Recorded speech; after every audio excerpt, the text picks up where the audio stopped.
evening, good evening, good evening. Getting into University is launching again on this evening. Thanks so much for tuning in, all of you who are listening. It's an opportunity for you indeed to begin again in various areas of your life. And so I am your host or chancellor here at Begin Again University, Dr. Ray Johnson. So glad that you've taken time out to tune in with us on this evening. And so tonight we're entering into class 5, but before we begin, for those of you who are catching us online on this evening, many people wonder what is Begin Again, and it's actually our relationship and coaching and mentoring platform where we really work with you on developing the skills necessary and needed to begin again. And many people ask me the question, what benefit of this is and how does this particularly work? And so monthly trainings with myself, to weekly lunch and learns, to a private Facebook community group, which is really the most important one because that enables us to have the opportunity to literally have iron sharpening iron. When you begin to ask what are some of the other benefits, consider would be the mentoring, the modeling. The big one for me is the mind molding with the motivation to begin again, because you can begin again and want to start off in various areas of your life, but without the mindset to begin to do so, it can be quite difficult for you to begin again in various areas of your life. For those of you who are in, if you would go ahead and share this, because I know many people think it's streaming on my page, but we're only on the Begin Again University page and the mentoring group page and our YouTube page. And so we'll grab a few people in as we can on tonight. Benefits again include leadership and organizational development. It's not just about relationships. We also do, I should say, romantic relationships. We do relationships, whether they're ministry, business, organizational, governmental. We discuss all of those. The one that pertains to relationships in regards to romantic ones is, I call it relationship readiness repair and renewal. And so that being the case, there's specialized coaching and mentoring through our proprietary 3-quarter system 3 times throughout the year. I'll be spending time meeting with you in regards to beginning again. So we're into our first master class that's been taking place all summer long. It's been underway since June the 14th. We'll go all the way until September the 20th, actually, on every second and third Wednesday night each month. We're in the month of August. Because we missed time throughout July and August, we're going to pick up again next week as well. So remembering that crisis management is the ability to discern, discipline oneself, to decide how. Everybody say decide how. Decide how. Decide how to pivot in order to maintain the intended course of direction, regardless of the sort of incident or whatever it is that it may be that may have happened into your life. You want to begin to have the opportunity, if it's necessary, to start over and begin again. So let's jump right into tonight's class on tonight. And whenever I say you can begin again, you say, yes, coach. You can begin again. Oh, I don't know if we're having a class yet. Come on, try that one more time. You can begin again. Yes, coach. We can begin again. There we go. That sounds like my class in here on tonight. So tonight's discussion is how to start over, or in other words, how to flip it. How to start over, or in other words, how to flip it. So go ahead to that first screen right there for me, Eric, for those of us who are in the room. And I'm sure everyone else will make their way right on into tonight's class as we're getting started. When I say how to start over and how to flip it, I'm talking about how to be able to take the crisis, calamity, and confusing moments of your life, turn those around, and to use those as opportunity to really begin to grow and develop. And I'm talking about open door moments.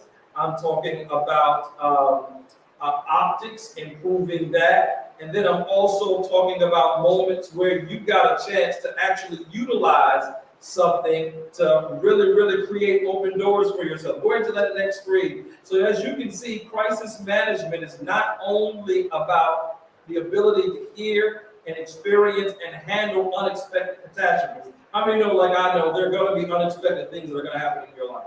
There are going to be varying things that are going to take place in every season and every phase of your life as well. But the ability to be able to flip those and turn those around into opportunities, to be able to manage the optics of it, And really, you can create open door opportunities whereby which you can begin to grow and actually take something that was meant, as the scripture would say, what the enemy meant for evil, God can turn it around for our good. Is that all right? So let's go into that next screen and take a look at this one. I'm going to make this a little bit larger on the screen for those who are tuning in and watching at home. We must learn to move away from the idea of allowing life to happen to us. How many of you agree with me on that? But rather developing the mindset to make life happen. We've got to move away from the idea, the concept of allowing life to just happen to you. You know, Les Brown, famous motivational speaker, says nothing just happens.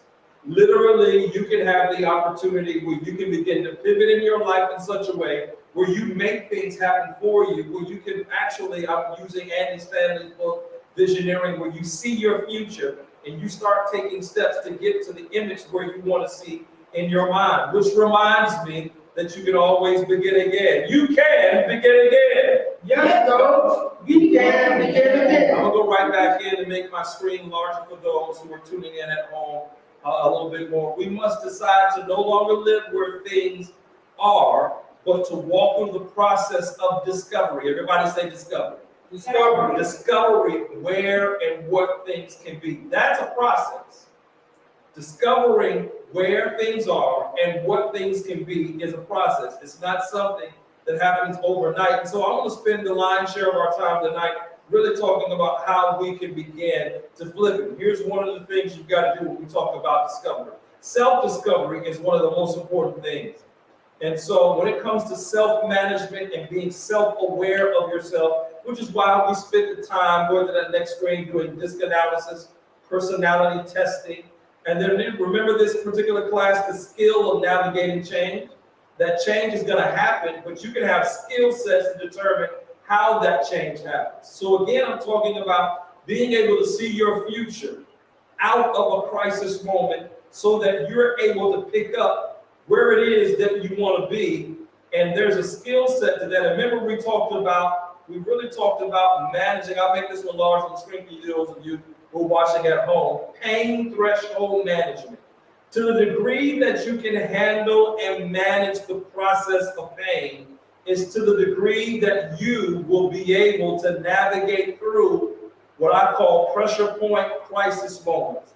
A lot of times, the emotional trauma that we experience, and then, listen, don't get me wrong tonight, guys. I understand that when traumatic things happen, there are going to be some seasons, some weeks, some days, some months, and even for some years where you're going to have depressive thoughts, you're going to have angry thoughts, you're going to have disappointing thoughts, you're going to have frustrating thoughts. But the key is not to allow that to paralyze you to where that becomes your worldview. If you're watching online and you caught this and you're catching this on tonight, type that in for me tonight. Don't allow it to paralyze you. I see that lady is typing, she's watching from her home on tonight, and so she typed that in on tonight. Don't allow it to paralyze you, because you've got a future that you want to be able to get to in terms of getting to the places of where you want to be in your life. So tonight, I want to talk to you about crisis management, the skill development, and the strategy of how to move. The strategy of how to move in regards to pivoting. Let's go on 2 more screens over. And so one of the things that we've got to do is examine the area of loss in a crisis, calamity, and confusion moment. And ask yourself some tough questions. You've got to be able to examine the calamity, the crisis, confusion, whatever it is that has happened, and learn how to ask yourself the tough questions. I would rather ask myself the tough questions than to have to allow circumstances to ask me the tough questions. Because circumstances are unforgiving, and they don't let up easy. How many of you would agree? Circumstances are unforgiving, and they don't let up easy. Here's a couple of questions. I'm going to make this large on the screen for those of you who are watching at home and are going to catch this on the replay. What have I learned from this experience? What have I learned about people? What have I learned about places? What have I learned about persons? And what have I learned about things? Whenever there's a crisis moment, or a calamity moment that happens in your life, learning to ask yourself the tough questions of what have I learned about people. Now, don't get me wrong about when I say this on tonight, because not every person is the same, but we are all human. Make sense? We have, remember, just think about us in the room. Some of us are INTJs, some of us are INSPs, some of us are ENTJs or ENSP or ENFP. We are oriented differently or shaped and designed differently, and we orient to the world according to our personality types and how we see the world in terms of our worldview.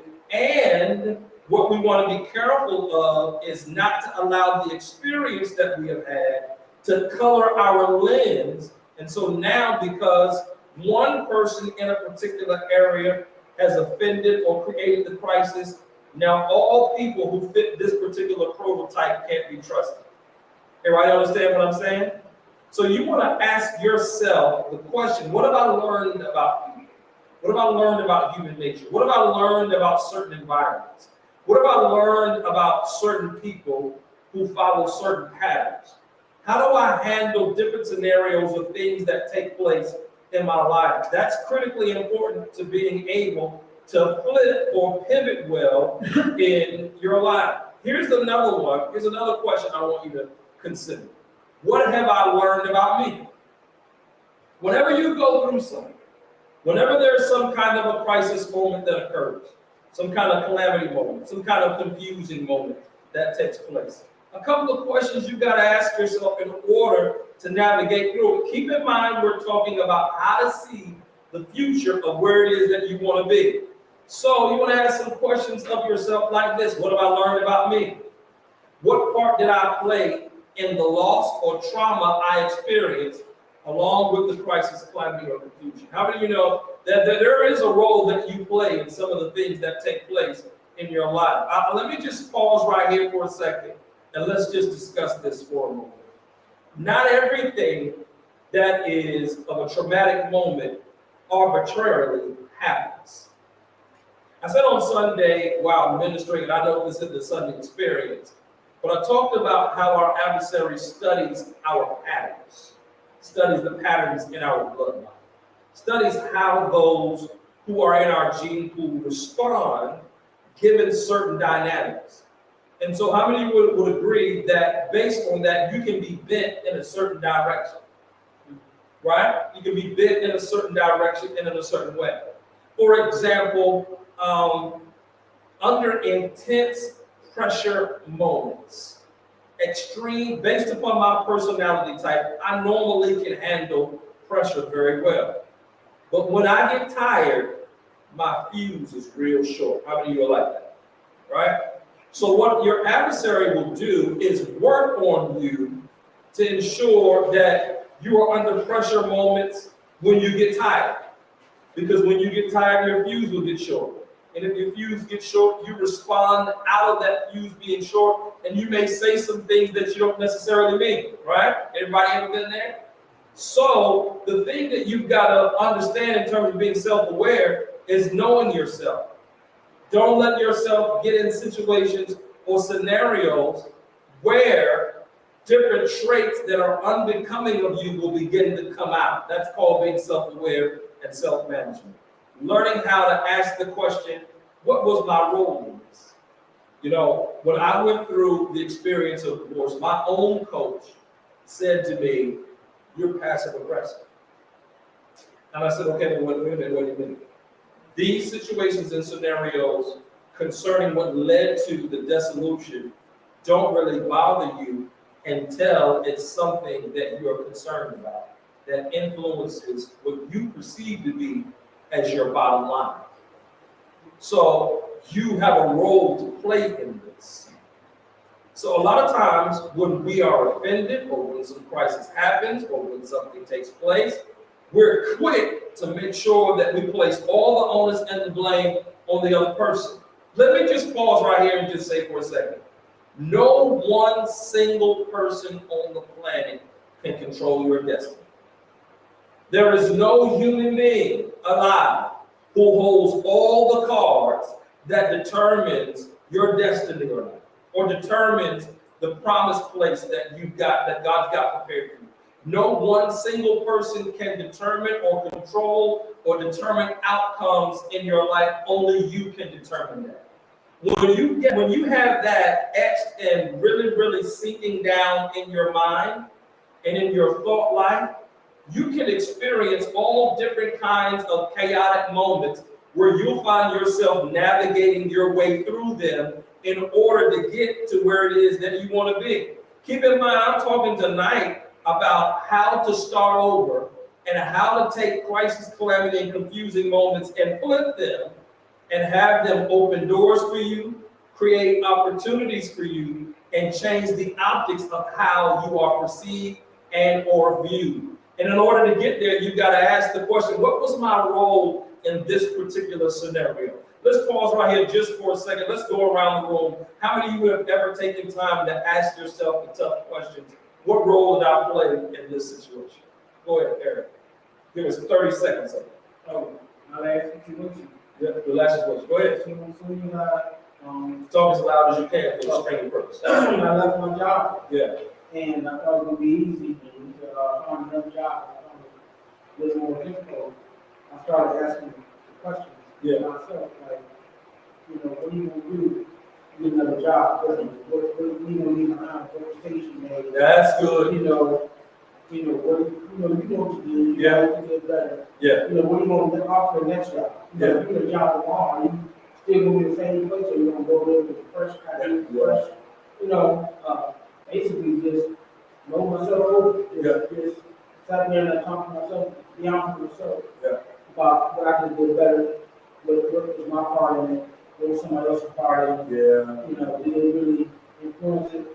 Or really, just really basically just going myself. Yeah. What could I have done better? What changes am I going to make? What will I do differently in the new job opportunity than the last one? Anybody else, Devin? I won't pick on you since you're really quiet in every class that we have. How have you looked at asking yourself some of the tough questions of your own life experience? Yeah. Go ahead. I'm responsible for I know this situation that I was my family. Yeah. Like I have to make a decision myself. I learned how to communicate my boundaries and what I need. That is it in a nutshell for our streaming audience who couldn't hear her. She says she's learning how to take responsibility for the dynamic that she's having with her family because she hadn't really spoken up for herself. And she talked about how she is going to work on establishing boundaries. That is, that's like if I was giving out A's, you would get a 110 points right there. Because here's why I say that. If you don't establish boundaries, if you don't establish boundaries, really, just jot this down in your notes. You train people how to treat you. You train them in how to treat you. And if you don't establish boundaries and let them know what's acceptable and what is not acceptable, they will continue in the pattern. Now think about the crisis, calamity, and confusion moment that's got you where you are, and you're wanting to work on navigating of how to create an opportunity out of this, of how to be able to look at opening another door, and then changing the optics of how you are viewed and how you view yourself. Establishing boundaries is critically important. I'm going to move right on to this next one. Were expectations clearly communicated? These are tough questions you've got to ask yourself. What role did you play?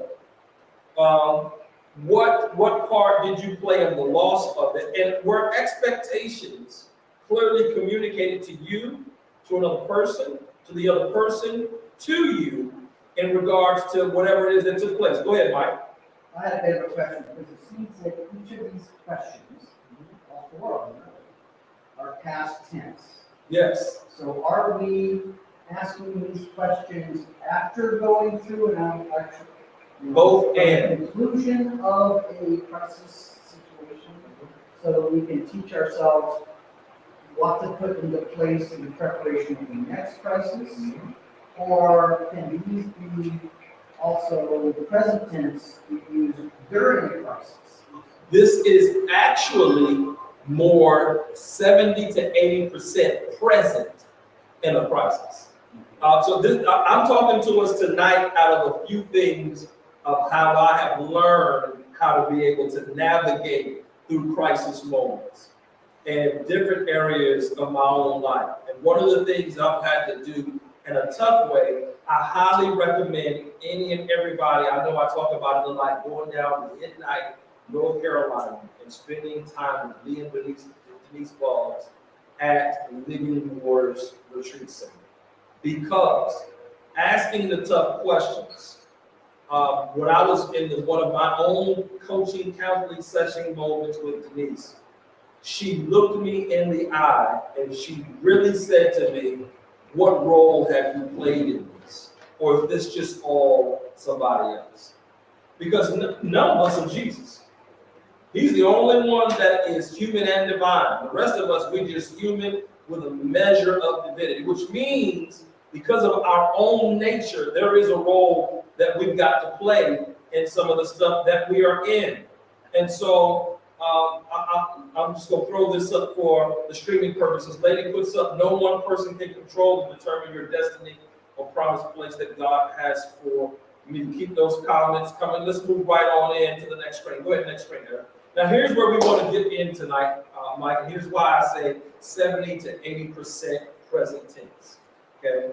It can be used for past tense, reflective, but present tense, because we've got to be able to manage expectations. Okay? And so I'm going to make this large on the screen.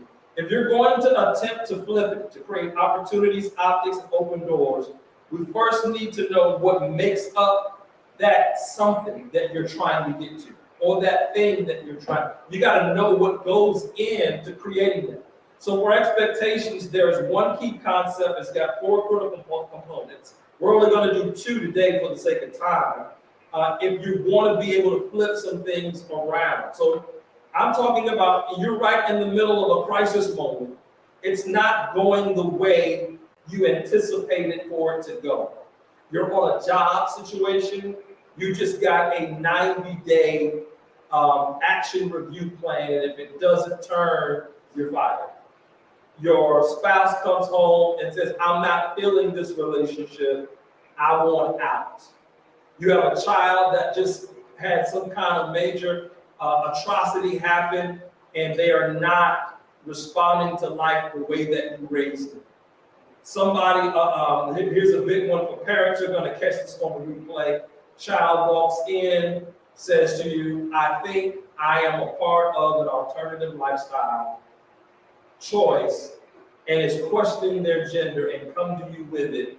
How do you respond to that? And one of the key things in those situations is learning how to manage expectations. And there are 2 things that they're really 2 component parts with 4 critical parts, but we're only going to do 2. So number 1, let me make this a little larger on the screen. Go into that next screen. Yeah, right there's where I want to be. The key concept is that expectations are shaped both by 2 things, reality and perception.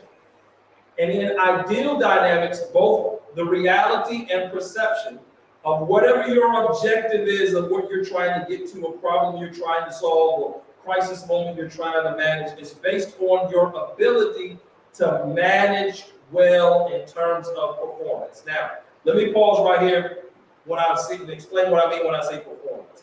That sounds real cold and real business-oriented kind of language. Okay, but what I really want to help us understand is how to be able to move away from emotional responses. Because whenever you have emotional responses to crisis moments, what ends up happening is the moment will pass, but you will have to live with the decision that you make. So you've got to be able to understand how to navigate and manage expectations. So a kid comes in and starts talking to you about, I'm questioning my gender. The last thing you want to do is have an emotional response and flip out. You want to know what your end goal is of where you want this particular child to be. So one of the things in terms of managing expectations is setting standards, communicating why do you feel this way. Here's another question. Who told you that? Where did this come from? How are you evolving with this understanding as to where you're feeling like this? 9 times out of 10 in that dynamic, it has to do with peer group. It has a lot to do with friend group, peer group, friend group, what they are exposed to in terms of the social media context, how that's feeding in. So you want to be able to really start to, I want to use better language than pull apart, but I'll say parse. I want you to be able to parse through all of the different rationale moments. Because keep in mind, you want to think about, not so much when they're 12 or 14 or 16, you want to think about 19, 20, 25. Okay? So learning how to have a response that is not emotional is critically important. And managing the difference between perception and reality. Now, how many of you ever heard this phrase, perception is reality? So perception is reality for the person that's perceiving. What you want to be able to do is deal with the expectation of that in terms of how you're navigating and how you're managing. Does that make sense? All right. So now, because you want to be able to get to the vested interest of where you want to see for this particular child, just go right back to the arrow. And once you get back to the arrow, you use the enter button. It's probably there you go. It's just having a moment with you, that's all. So we're going to go to number 2. So perception and reality, and then go to scope. Right there is where I want to be. Right there at scope. Hopefully, those who are watching online are seeing this. There's more to managing expectations than just managing the scope. When we look at the scope of things, in a business terminology, scope is equated to scale. So how well is there growth potential? Keep in mind, I'm talking about managing crisis moments so that you create opportunities, create open door moments, and change optics. Okay? So how well do you manage the scope of what just happened and just what just took place in your life? Now look at this. Don't get me wrong. Managing scope is very important. A very important part of managing expectations when starting over or flipping it, if you will, but it's not everything. All elements in the process play a role. Now, I didn't put this diagram down tonight, but here is a process I want you to walk through in terms of your note taking. Okay? And so I'm gonna come to this screen. Let's go to that particular screen, and I'll leave it right there. No, go ahead back 21. And when you get back to the screen that had opinions, confidence, ideas, and impacts. Let's go back to that particular screen. So when I talk to you about scope, what I had to learn to do when I was walking through some crisis moments of my life, I had to sit down with a piece of paper and I had to say, who is going to be impacted the most by this crisis moment? And I had to ask questions, what are their opinions? Are their opinions based upon perception, or are they based upon reality? And based upon the answer, is this something I can change? Is this something I'm concerned about? This is what I'm talking about when I say opinions. Ideas. Where did the thoughts come from that shape the ideas and the opinions, or I should say the opinions, of the perception and or the reality? And can I change that? Is it something worth changing?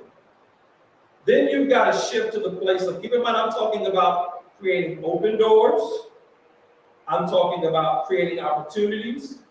And I'm talking about changing optics. All of those are very, very important. When you start to go through this litany, one of the first things to go is your own self-confidence. I'll use myself as an example. When we were dealing with the lights out around here, and it took us 6 months, and I was trying to raise the money, and one of the things that happened was my own self-confidence was really, really getting shattered. And I had to go through a process of Why am I here? Why am I in this? Why am I doing this? Just jot that down. Jot this down. Understand your reason why. Because your reason why is going to determine what kind of decision you make. Then I learned to ask the question, who's impacted by this if I do or if I don't continue? Okay? So I'm talking about creating opportunities. Can you imagine if I had made a different decision? We might not be here, right? So I'm talking about creating opportunities and optics so that you can change opinions. Does that make sense?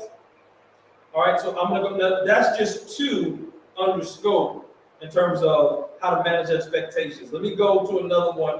Let's make this one large on the screen. Each expectation element is important to the success of whatever you're starting over in.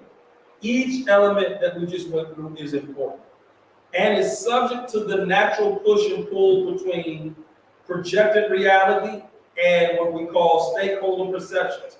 When I say that, who's got a vested interest in what it is that you're doing?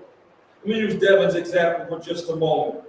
There's a vested interest in a boundary not being set so that they can continue to get her to do whatever it is that they want her to do. She's got a vested interest in setting a boundary so that she's not overextending herself emotionally, physically, and in time management. So the natural tension of that pull and pull, that tug and push, is a very, very important part of the process. And so that is seen in this diagram that I wanted to put up for you guys. I'll make it larger on the screen for those of you who are streaming at home. Look at this. And so you've got critical areas, or what we call critical mass, critical barriers.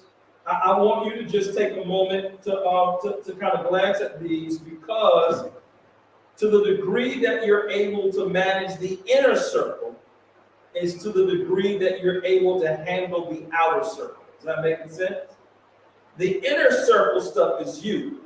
The outer circle stuff is people. And so to the degree that you're able to handle well the inner determines what you do with the outer. If you want to create opportunities, right in the outcome to that at the end, because I'm going to show you an example with my own self tonight as we conclude up. So now, yeah, we're pretty good. So now, let me get down to the nuts and bolts tonight of how to flip it. You can begin again. Yes, coach. We can begin again. I was just trying to make sure y'all were paying attention. All right, let's go. So we got 7 keys to starting over and taking the crisis, calamity, and confusing moment and flipping it around so that you create a new opportunity, where there's an open door, whether it's relational, organizational, emotional, spiritual. So there's an open door that happens to maintain relationship, or there's a change in optic in terms of how you're being perceived and opinions about you. Because I don't want you to think that as I say this, that's not important. All too often, people miss these moments and they end up damaging relationships that could bless them financially, organizationally, romantically, parentally, familially. Okay? So being able to understand these are very, very important. I'll make it larger on the screen for those of you who are watching at home. Look at this right here. Number 1, keys to flipping it.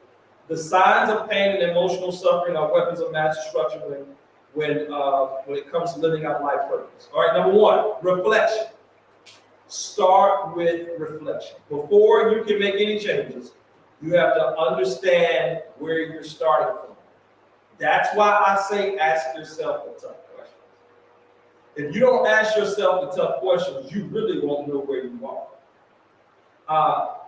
Lady has done well in helping me with this one in terms of reflection, because my reflection of myself in the crisis moment, or the result of the crisis moment, is not everybody else's. And sometimes before you make decisions, you got to be concerned. Remember we talked about optics?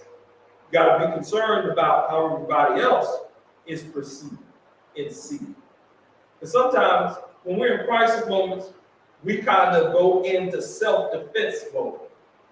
And in self-defense mode, we're like, I don't care about nobody else's opinions. I don't care about nobody else's emotions. I care about me, mine, and no one else's. And so you've got to have some reflective time and some reflecting moments to determine how you're going to make these changes in order to get to where you want to be. Okay? I'm going to go to some real intense places in just a few moments. It's a small situation. Number 2, value system. Okay, 7 keys. Number 1, reflection. Number 2, value system. You've got to re-examine and examine your value system. It is critical. I'll make it a little bit larger. It is absolutely critical to understand this because we must determine what's important to us. Not only what's important to us, but what's important to others. Understand this. I teach this principle all the time, even around here. We've got about 9 to 10 core values as a church. I always say we can disagree on how we're going to do what we do. I can say, Mike, I'd rather you be here at 7:30. Mike can say, you know what, it doesn't take that much time. I can get here at 8:30 and still be done. Okay? What we can never disagree on is what we're doing. Because we gotta be here to feed every Saturday. Right? So touching the least of these is a value. You understand what I'm saying? So values are important, and it's critical to understand because we must determine what's important to us. Out of every crisis moment that you have you taken time to write down, how did my values change as a result of this? What is really important as a result of this? Okay? Because you're going to make decisions by your values. Let me come back to you again, Devin, because yours was the 5-star response.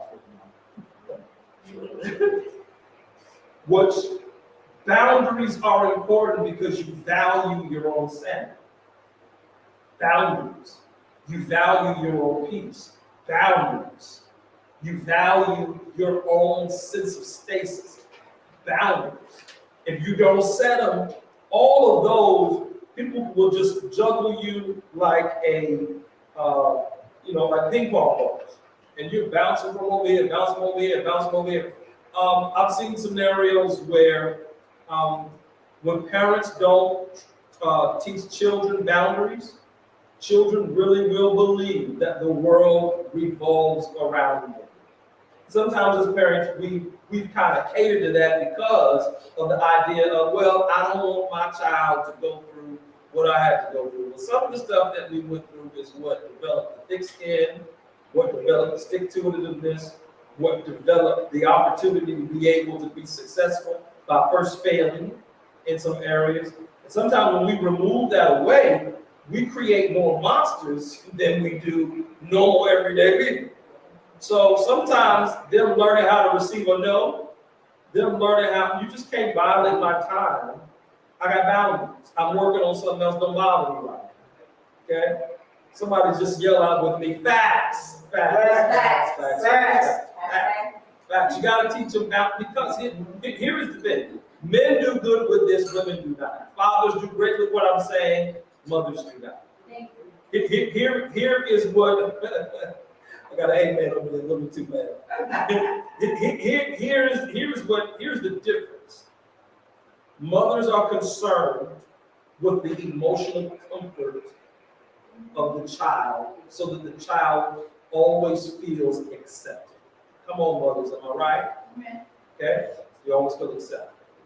Fathers are concerned with the development of the child so that the child will become self-sustaining and then be able, through their own self-sustaining, handle their own emotional development. Fathers prepare you to go. Mothers create comforts so that you stay. Come on, talk to me. Yes, sir. Yeah. Fathers prepare you to go. They prepare you to go. Mothers create such a comfortable environment so that they prepare you to stay. We were out, Lady and I were out with a group of our friends just this past weekend, and one of the fathers was talking about how he was managing his 16-year-old son. And my friend, he's about 6'3", his son is right there at 6'4". But his son, when his father stands up to him, he goes right back down into the sheepish posture. But come on, man, all of us know that there comes a moment where boys will try you. And in the trying you moment of the testosterone, you have to remind them there's only one king, only one man in the house. So there's this particular moment happened and took place, and he was disciplining his son. And so he took away all the activities, took away all the games, took away all the stuff, and the son couldn't get him back until his response was right. But the extended punishment went on for weeks. Like weeks that turned into months. And so his wife, the mother, was asking him, well, are you going to give him the stuff back? And he said, no, because his response isn't right yet. He hasn't turned inward. His heart has not communicated that his behavior is off. So until that inward change happens, I don't want him to get in an environment with authority outside the home and where there's no inward change to respect authority. Now, he got to come see me in my other profession. In my other profession, he end up in jail. Okay?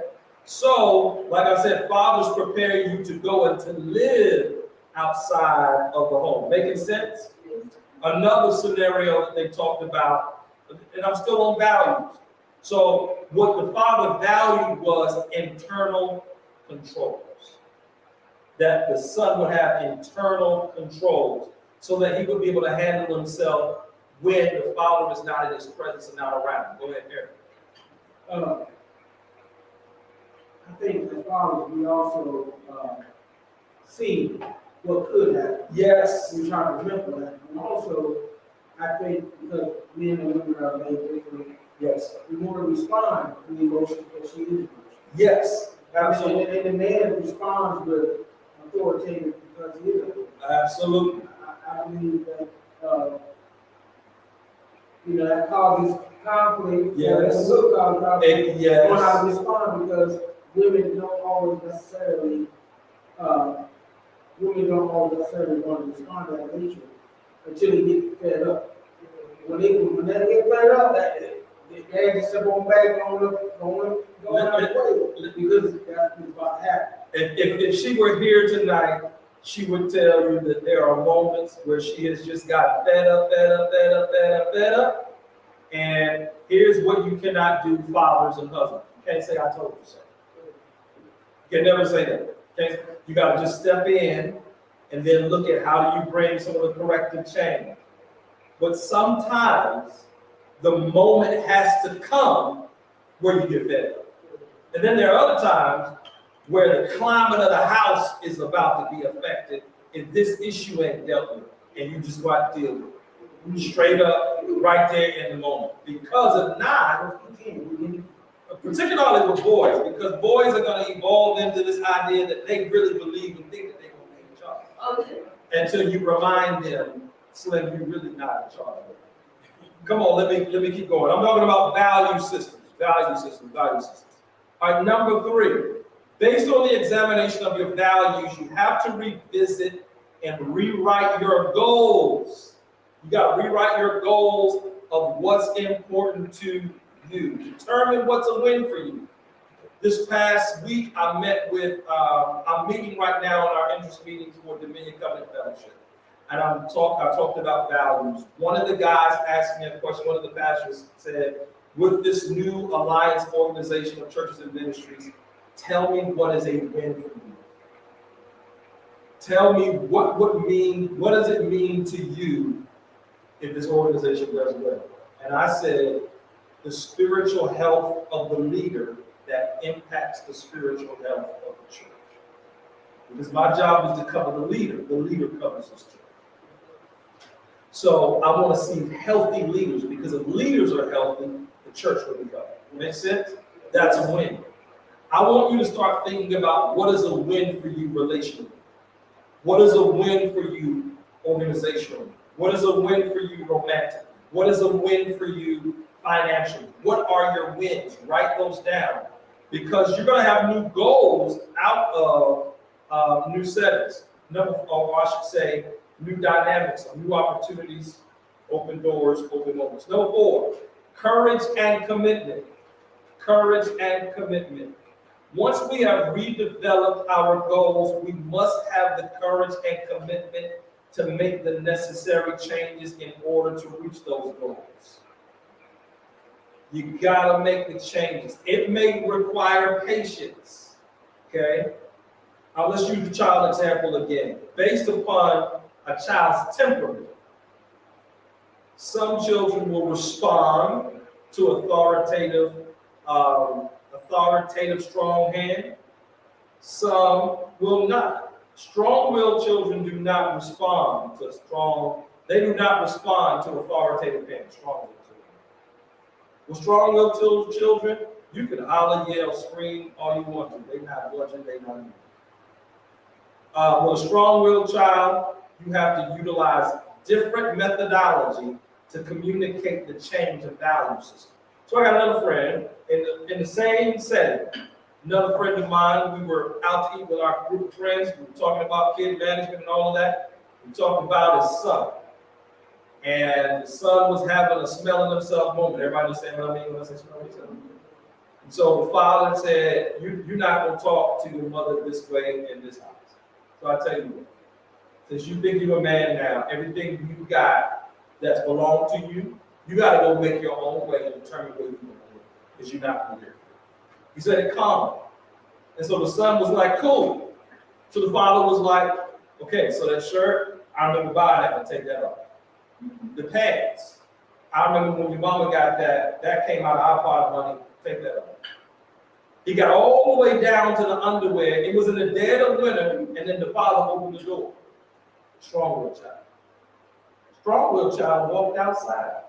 Mother is flipped out. You can't put him outside like that.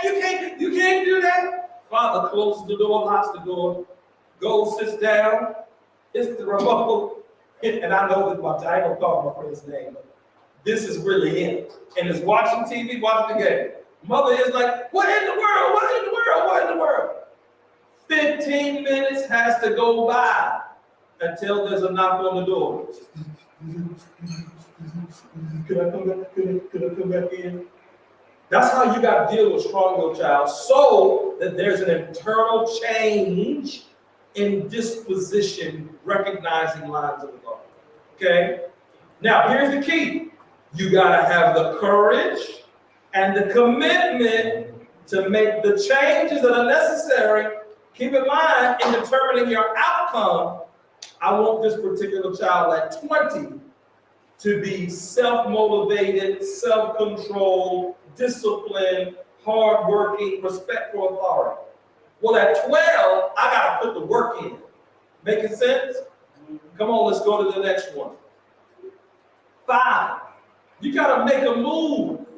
You got to make a move. Keep in mind, I'm talking about managing crisis, calamity, confusing, traumatic moments in a crisis where you want to create a new opportunity. You want to manage the optics and opinions and a new open door, whether that's romantically, relationally, whether it is organizationally, whether it's with family. You've got to make a move. So in other words, you have to take a step toward that goal, however small, but take it. However small the step is, but you've got to take the step. Okay?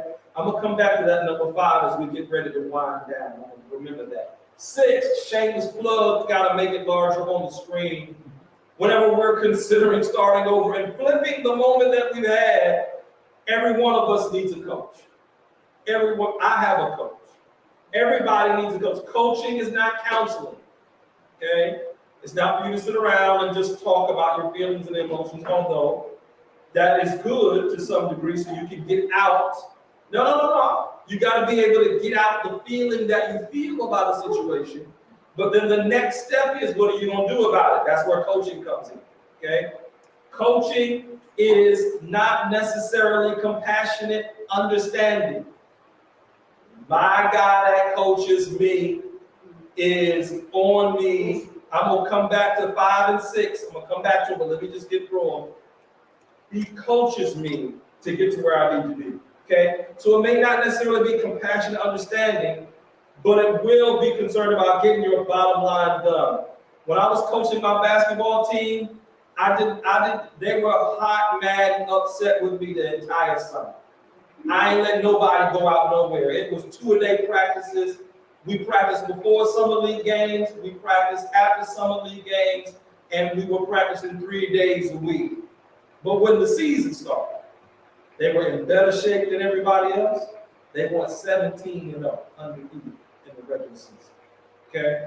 Placed 4th in the nation. But that happened because they were ticked off of being something. Okay? So coaching is about helping you to see you. Let me say that again. Coaching is about helping you to see you. Helping you to see you. Not see everybody else, helping you to see you so that you can accomplish your goal. Am I making sense? All right? Come on, you can begin again. Yes, coach. We can begin again. It is, and then checking in. I like this. It is absolutely critical to develop the moment where you check in with you. Okay? What are your checkpoints? Here's what I mean. How do you evaluate success? How do you know you're getting there? Keep in mind, I'm talking about pivoting, starting over, creating an opportunity, an open door, changing options. How do you know you're getting there? Okay? What's a win for you? What does success mean? Let's wrap up, and then I'm going to come back and finish a couple of things. I'll make this a little bit larger on the screen right here. So from homework last week, you were to revisit and review tough space and place moments of emotional moments and write down and record how they have become few. That was from last class. I'm absolutely certain everybody didn't get to it, right? So here's what I want you to do. Check this out. I want you to put last week's homework, which was in July when we met, and this week's homework together. So I want you to take the emotional moment that you have had and then communicate, how can I use this as fuel? Then I want you to combine, all right, and develop what and where you are going to provide the flip. So I want you to take the fuel moment and how that fuel moment is going to become a flip for you. How are you going to flip it around and turn it to now where it begins to work? As we use Romans 8:28, all things work together for the good to them that love God and are called according to his purposes. How do I flip this situation so it works together for my good? I'm going to give you 2 examples. Go back to number 5 and number 6, and I'm going to land the plane with this tonight. Making a move, and I'm actually going to use 4, courage and commitment, 5, making a move, 6, coaching, and 7, how do I check in? So for me, in my own dynamics and situations, I've had to do these. So when I went through the dissolution of the divorce law, I had to make a decision of what was important to me. And the 2 things that I came up that were important to me, my calling, my children. My calling, my children. I got to the one about my calling because for 6 months, Pastor Senior would come into the office and he would say, who called you? I didn't call you. God called me. I only agreed with God. And it helped me to then, here's the opinion part, start to take an analysis of everybody else's opinion. Why am I concerned about everybody else's opinion when they didn't call me? Right? Then, let's come to my children. My children were majorly important to me because of the time of investment. I've been a father hands-on all of their lives. This was with the 18-year-old turning 19 next week, moving her in for her sophomore. And so I had to, in the dynamic with my children, I had to determine what were wins. Was me proving my point about how things took place so important, or was maintaining the relationship?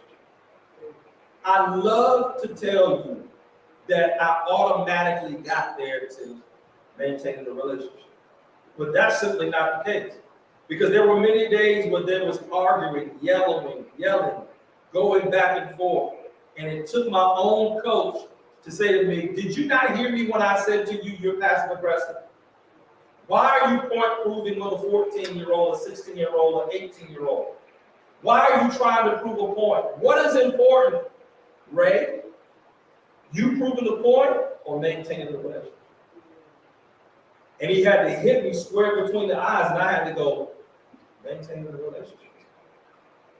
Oh. So I had to have a different strategy. Let me listen. Let me hear. Let me understand where they're coming from. So that a win for me is maintaining the daddy-daughter date night whenever the new movie comes out.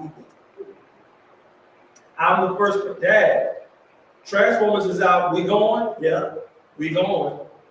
Dad, the new Marvel movie is out. We going? Yeah, we going. That's a win for me, right? Not the point proving. That's not the win. The win is for me was the relationship, and I had to evolve to get there. Do you see what I'm saying? Even what you're in right now, my coach says to me, I got to do this in a minute 50 seconds. We'll continue to talk after the broadcast. He says to me, now that you've gone through this, what's going to change in your ministry? Are you going to continue to be the family guy? Or are you going to run away and do something different?